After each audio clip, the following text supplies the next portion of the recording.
Assalamualaikum, salam sejahtera. Hai, apa khabar semua?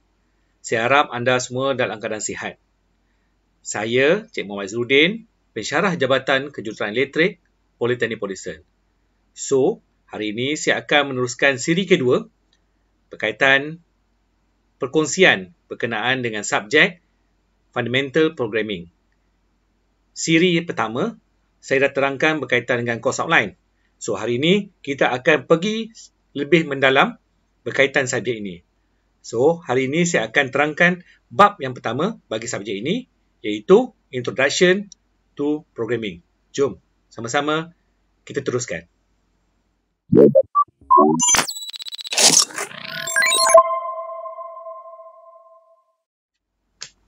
Okey, bertemu kembali. So, seperti yang saya katakan tadi, hari ini saya akan melakukan perkongsian berkaitan dengan Introduction to Programming. Apa yang perlu kita tahu berkaitan dengan programming dan subjek ini sebelum kita melakukan amali untuk subjek ini. So, sebelum tu kita kena tahu untuk Fundamental Programming dan Introduction to Programming, programming yang digunakan adalah C Programming. Faham kan? So, untuk C Programming, kita menggunakan bahasa yang dikenali sebagai C Language. C Language adalah creating computer application and also use a lot of writing embedded software, firmware for various electronic, industrial and communication product which use microcontroller. Okey, di sini kita dapat perhatikan bahawa C Language adalah merupakan satu bahasa pengaturcaraan yang digunakan secara umum dan meluas di dalam pelbagai aplikasi. Yang kedua, bertujuan untuk developing verification software, test code, simulator for various application and hardware product. So, ia merupakan satu bahasa pengaturcaraan yang saya terangkan tadi umum digunakan secara meluas di dalam pelbagai aplikasi, baik perisian ataupun perkakasan, ataupun software atau hardware. Ia merupakan bahasa asas untuk bahasa-bahasa pengaturcaraan yang lain. Okey, sedikit berkaitan dengan latar belakang C Programming. Ia merupakan bahasa yang dipelopori oleh seseorang yang bernama Dennis Ritchie yang bekerja di AT&T Bell Laboratories pada tahun awal 1970-an. Dan C Programming adalah merupakan bahasa yang dikenali sebagai higher level language. Ini disebabkan ia merupakan bahasa asas untuk kebanyakan bahasa pengaturcaraan seperti yang saya terangkan tadilah. Okey, seterusnya seperti dalam paparan ini, ia merupakan bahasa pengaturcaraan yang asas untuk C Programming. Okey, kalau anda perhatikan situ, ia merupakan satu program yang akan menghasilkan keluaran Hello World seperti yang tertera pada caption tersebut. Okey, pada printf dalam kurungan Hello World. So, output yang akan dihasilkan adalah Hello World. Dan kalau perhatikan sini, untuk satu bahasa pengaturcaraan, ia perlu memiliki beberapa perkara asas, iaitu main. Dan printf akan memaparkan keluaran pada paparan komputer kita. Return akan kembali kepada OS kita. Anda dapat lihat sini ini merupakan output seperti yang saya katakan tadi. Okey, programming yang slide sebelum ini. Okey, ini adalah output yang akan dihasilkan pada paparan komputer kita. So, seperti yang saya kata tadi, ia akan menghasilkan Hello World. So, bila awak print, dia akan menghasilkan seperti paparan di atas ini. Berikut adalah merupakan satu basic structure of C Programming. Yang asas lagi bukan yang peringkat yang lebih tinggi. So, kita masih dalam peringkat asas pengaturcaraan. So, seperti yang saya katakan tadi, untuk satu bahasa pengaturcaraan, kita ada pemula dia, iaitu dikenali sebagai main, seperti di atas. Dan terdapat pembuka kurungan. Okey, awak terperhatikan itu. Dan diakhiri oleh penutup. So, di antara dua tersebut, akan terdapat isi ataupun perintah yang akan kita mahu komputer proses ataupun lakukan. So di sini masih kita lagi untuk menghasilkan paparan sahaja. Okey, dia akan hasilkan paparan. So paparan yang kita akan hasilkan di sini adalah welcome to C programming. So pada komputer kita, apabila kita enter, dia akan menghasilkan welcome to C programming. Seterusnya, kita ke peringkat compile and execute program. So apa yang dikatakan dengan compile dan execute program? So kita akan pergi satu-satu. A compiler is a computer program that transform source code written in a programming language to another computer language. So dia akan mengubah, okay, language C yang kita gunakan kepada satu bentuk language yang mudah difahami oleh prosesor. Kebanyakannya akan menggunakan binary. Okay, binary awak tahu tak binary itu apa? Sistem nombor binary. Awak patutnya dah belajar dalam digital elektronik, iaitu satu sistem yang hanya menggunakan 1 dan 0 saja. So, untuk prosesor, dia hanya faham 1 dan 0. Programming yang kita hasilkan tadi, dia akan ubah dalam bentuk binary. Okey, itu compiler. Seterusnya, a complying time, the program are scanned for any syntax and semantic error. Selesai dia baca, apa yang kita hasilkan, program yang kita tulis, dia akan mengesan sebarang syntax error di dalam pengaturan yang kita hasilkan. So, sekiranya terdapat error, dia akan beri amaran, akan keluarkan sedikit peringatan untuk bukan peringatan, makluman kepada kita bahawa terdapat error dalam programming yang kita hasilkan. Seterusnya, the common reason for converting a source code is to create an executable program. So, untuk memastikan program dalam bahasa yang betul, senang difahami oleh mesin dan sebelum menghasilkan keluaran.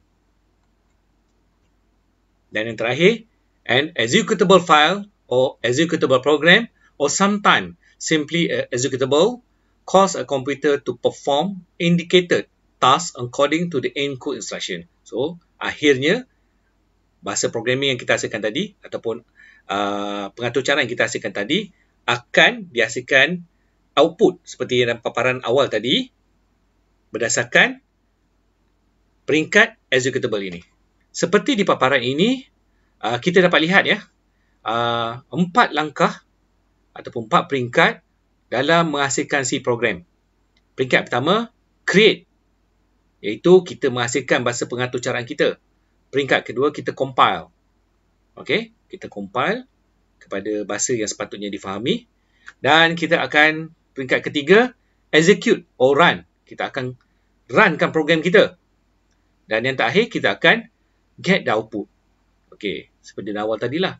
Welcome to C programming. Okey, so itu yang akan dihasilkan pada paparan komputer kita. Okay, ini adalah merupakan 4 peringkat yang kita perlu ikut dalam menghasilkan ataupun menulis C programming. Okay, seperti kita perhatikan sini, slide ini menerangkan terma-terma yang kita gunakan dalam programming. Okay, secara asasnya terdapat 3, iaitu programmer, program dan programming language. So, kita pergi satu persatu. Program adalah a set of instruction that tells the computer what to do. Okay, seperti saya tunjukkan tadilah, slide sebelum ini. Bahasa pengatur cara kita gunakan, bahasa mesin gunakan. So, program. Itu adalah satu program. Dan manakala programmer, a person who is involved in the programming phase. So, kita yang menghasilkan program, okay, kita yang menulis, kita yang menghasilkan program, dikenali sebagai programmer. Dan programming language adalah language understood by the computer, used to tell the computer what to do. Slide berikutnya, kita akan pergi kepada jenis-jenis programming language. Terdapat 3 jenis programming language, iaitu machine language, assembler language dan high level language. So, kita pergi satu persatu. Machine language adalah merupakan true code language. Okay, seperti yang saya terangkan tadi, ia hanya menggunakan bahasa mesin ataupun mudahnya binary. 1 dan 0. Okay. Machine specific instruction consists of binary number. Seperti yang saya cakap tadi kan. Okay. Dan dia merupakan lowest level representation of computer program. Bahasa yang paling rendah. Yang kedua, assembly program. Okay. Ia menggunakan mnemonic to represent machine language instruction. Okay. Menggunakan bahasa-bahasa singkatan yang akan difahami oleh mesin. Seperti contohnya move AX, 1, 2, 3, 4 H. Ia bermaksud akan move value 1, 2, 3, 4 H into register AX. So, dia menggunakan singkatan. Dan yang ketiga, high level language merupakan code similar to everyday English. Seperti dalam kos awalan saya terangkan. Programming merupakan bahasa English yang biasa kita gunakan. Seterusnya, use mathematical notation. Okay. Singkatan-singkatan matematik. Arahan-arahan dia. Okay. Contoh di situ, gross pay equal base pay plus every time pay. Anda pun faham lah, gross pay, gaji kasar. So, bahasa Inggeris biasa saja. So, tak ada masalah sepatutnya kepada anda semua untuk faham dan belajar programming ini. Tadi, saya dah terangkan berkaitan 3 jenis language. So, sekarang kita akan pada peringkat seterusnya iaitu 3 jenis programming. Yang pertama, structured programming. Yang kedua, functional modular programming. Dan yang ketiga, object-oriented programming. So, kita akan pergi satu persatu. Yang pertama, structured programming. Ia merupakan statement are organized in the specific manner to minimize error or misinterpretation. Okay, contohnya di sini adalah Pascal, C, Algol. Okay, ini adalah jenis-jenis programming dalam structured programming. So, kita punya yang kita belajar adalah pada structured programming. Seterusnya, jenis program yang kedua iaitu function ataupun modular programming. Ia merupakan subdividing program into separate subprogram such as function and subroutine. Seterusnya, make program shorter, hence easier to read and understand. Contoh program yang dikategorikan sebagai functional ataupun modular programming adalah Scheme dan LISP. Dan yang terakhir, object-oriented programming. Ia merupakan a computer programming methodology that focus on data rather than process, which program composed on self-sufficient module containing all the information need to manipulate a data structure. Okay, example di sini adalah Java dan C++. Merupakan satu yang lebih kompleks lagi lah. Seterusnya, algoritma. Ia merupakan satu senarai langkah berterusan yang kita ambil untuk menyelesaikan satu masalah. Okay. Algoritma juga merupakan satu langkah untuk menyelesaikan sesuatu permasalahan setelah kita kenal pasti permasalahan tersebut. Okay. Dan penyelesaian ini akan difikirkan ataupun dirancang oleh seorang programmer. Terdapat 2 kaedah yang kita akan gunakan di sini. Okay, kaedah yang kita gunakan yang pertama adalah secara flowchart. Dan yang kedua secara pseudocode. Apa itu pseudocode? Apa itu flowchart? Jom kita slide seterusnya. Okey, yang pertama kaedah flowchart. So, melalui kaedah flowchart, kita akan mewakilkan permasalahan yang kita senaraikan tadi dalam bentuk-bentuk yang tertentu. Okey, so di sini anda kena well known lah. Kena betul-betul kena pasti bentuk apa anda ingin gunakan bersesuaian dengan problem statement yang kita telah senaraikan tadi. So, terdapat beberapa bentuk lah. Iaitu bentuk bulat, rhombus, segi 4, macam-macam bentuk. So, kita akan pergi satu persatu nanti. Manakala kaedah yang kedua, pseudocode, kita menggunakan combination of spoken language. So, tak banyak beza dengan kaedah kita penulisan programming. Cuma ada beberapa step yang kita tak follow seperti programming. Itu yang membezakan pseudocode dengan programming.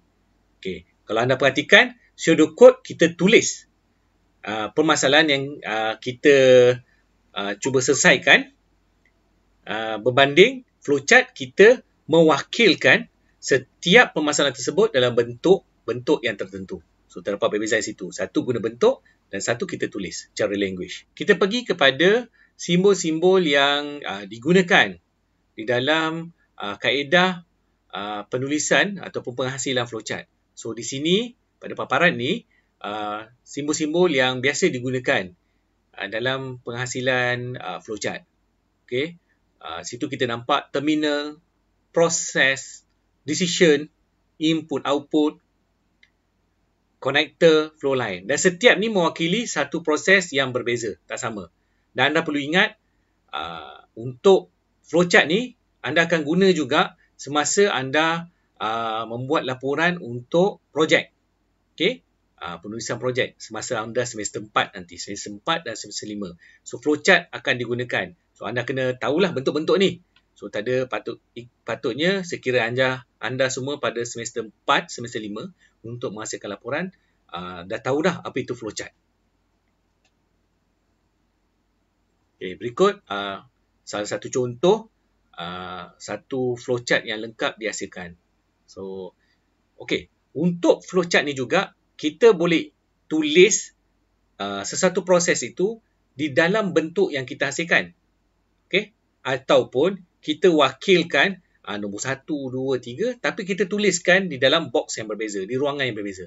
Tapi sekiranya anda tak nak tulis pada ruangan berbeza, anda nak tulis dalam bentuk flowchart tersebut pun tak ada masalah. Mana-mana pun boleh. Terdapat 6 kebaikan dalam menghasilkan flowchart berbanding dengan pseudocode. Okay? Yang pertama, communication. So, mudah untuk kita berkomunikasi dengan sistem sekiranya kita tidak menghasilkan program tersebut. So, kita baca dalam flowchart, kita nampak secara asasnya program yang dihasilkan adalah berkaitan yang macam mana. So, macam dia punya tulang belakang sesuatu program. Yang kedua, effective analysis. So, mudah untuk kita buat analisis. Okay, with the help of flowchart, problem can be analysed in a more effective way. So, dengan situ kita dah nampak sebab ia mewakili bentuk-bentuk. Setiap bentuk mewakili proses yang berbeza. So, tanpa kita membaca apa isi dalam, at least kita dah nampak gambaran program ini, proses-proses yang terlibat, kerja-kerja terlibat, dapat kita analyse dengan lebih mudah. Dan yang ketiga di situ, proper documentation. So, tidak seperti secara pseudocode. Flowchart serve a good program documentation which is need to various purpose. So, mudah dibaca, proper documentation, mudah untuk kita berkomunikasi dengan program tanpa kita membaca secara detail. So, kelebihan yang keempat, efficient coding. So, kita dah nampak dah coding dia daripada situ. Tanpa kita perlu membaca coding pada satu lembaran yang lebih besar. Proper debugging. Dan yang terakhir, efficient program maintenance. So, mudah untuk kita menganalisa, maka ia memudahkan kita untuk melakukan penyelenggaraan sesuatu program tersebut. Manakala 4 keburukan kita menghasilkan flowchart adalah yang pertama, complex logic. Sangat kompleks. Okay, sometimes the program logic is quite complicated. In that case, flowchart become complex and clumsy. So, satu program yang kompleks akan mengakibatkan flowchart yang kita hasilkan panjang dan rumit untuk dibaca. Yang kedua, alteration and modification. Okay, so dia perlu redrawing semula. So, kita tak boleh modify daripada flowchart yang telah dihasilkan oleh orang yang sebelum ni. So, kita kena design balik semula. Yang ketiga, reproduction. As the flowchart symbol cannot be typed. So, seperti yang nombor 2 lah. Kita kena hasilkan semula flowchart tersebut bersesuaian dengan modification yang telah kita lakukan. Dan yang terakhir, coding essential. The coding essential of what is done can easily be lost in the technical detail of how it's done. So, mudah juga untuk hilang. So, ini 4 keburukan sekiranya kita menggunakan kaedah flowchart dalam penulisan algoritma. So, itu sahaja penerangan saya untuk kali ini. untuk bab 1 Introduction to Programming. Harap semua tak pening lah Terdapat banyak term-term bahasa Inggeris di sini. Sekiranya terdapat sebarang pertanyaan lanjut, anda boleh berjumpa dengan saya, hubungi saya ataupun tinggalkan sebarang komen di bawah lah.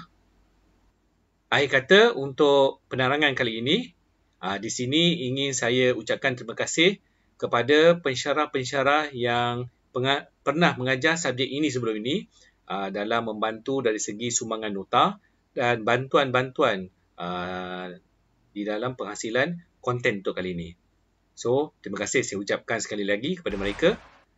So, bertemu kita pada siri ketiga untuk minggu akan datang. Sekian, terima kasih.